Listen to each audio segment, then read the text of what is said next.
Hello everyone, নমস্কাৰ অসমীয়া পাকঘৰ অন্য এটা ভিডিঅ'লৈ আপোনালোক সকলোকে পুনৰবাৰ আদৰণি জনাইছো। আজি মই আপোনালোকৰ মাজলৈ লৈ আহিছো ভেন্দিৰ এটা ৰেচিপি। খুব ভাল লাগে এই ধৰণে বনাই খাই। যদিহে আপোনালোকৰ সদায় বনোৱাৰ নিচিনাকৈ খাই আমনি লাগে তেতিয়া হলে এইদৰে এবাৰ বনাই খাই চাব পাৰে। বিৰাট ভাল লাগে খাই। এতিয়া আহকচোন চাও কি ধৰণে মই বনাইছো আৰু ইয়াত কি কি সামগ্ৰীৰ প্ৰয়োজন হৈছে তাকে চাই লওঁ।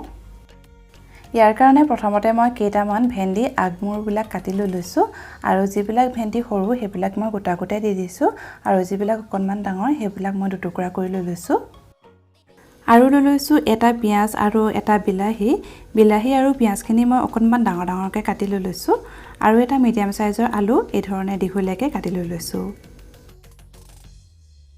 এতিয়া কেৰাহীখন গেছত গৰম হ'বলৈ দি অলপমান মিঠাতেল দি ললো আৰু তেলখিনি গৰম হৈ অহাতে এতিয়া আধা চামুচতকৈ অকনমান কম জিৰা গুটি দি লৈছো আৰু জিৰা গুটিখিনি ফুটি অহাৰ পিছতে প্ৰথমতে মই আলুখিনি ফ্ৰাই কৰি লৈছো।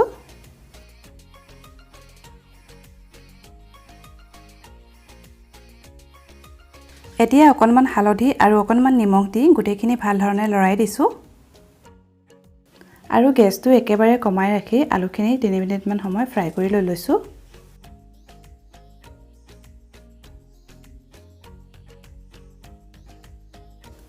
আৰু এয়া আলুখিনি হাফ ফ্ৰাই হৈ গৈছে। এতিয়া ইয়াত মই কাটি ৰখা ভেন্দিখিনি দি লৈছো। আলুৰ তুলনাত ভেন্দিখিনি সিজিবলৈ বেছি সময় নালাগে, সেইকাৰণে প্ৰথমতে মই আলুখিনি হাফ ফ্ৰাই কৰি লৈছো আৰু ভাল ধৰণে এই গুটিখিনি লৰাই দিছো।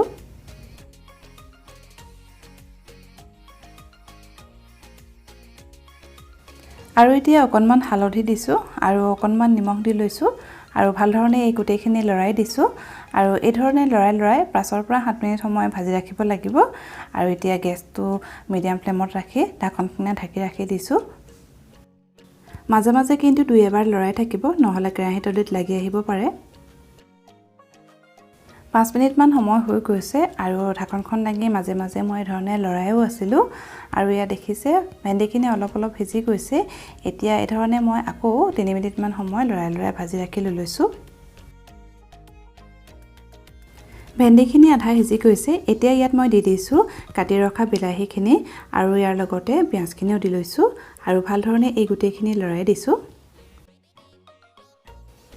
আৰু এইদৰে গেছটো একেবাৰে কমাই ৰাখি 5 মিনিট সময় ভাজি ৰাখিব লাগিব।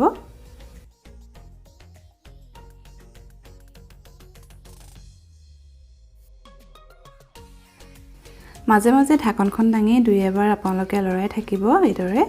আৰু এয়া আলুখিনিটো ভাল ধৰণে সিজি গ'ল আৰু বিলাহীও অলপ সিজি গৈছে। এতিয়া মই পুনৰ ঢাকনখনে ঢাকি ৰাখি দিছো 2 মিনিটৰ কাৰণে। 2 মিনিটৰ পাছত এয়া আমাৰ ভেন্দি ভাজি বনাই হৈ গৈছে।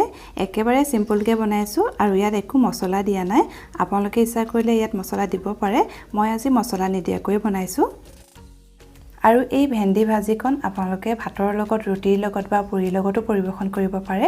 আৰু শেষত মোৰ এই ভিডিঅ'টো যদিহে চাই ভাল পাইছে তেতিয়াহলে প্লিজ লাইক, কমেন্ট আৰু শ্বেয়াৰ কৰিব। আৰু যিসকলে মোৰ চেনেলত নতুন তেওঁলোকে মোৰ চেনেলটো সাবস্ক্ৰাইব কৰি দিব। শেষলৈকে মোৰ এই ভিডিঅ'টো চোৱাৰ কাৰণে আপোনালোকলৈ বহুত বহুত ধন্যবাদ।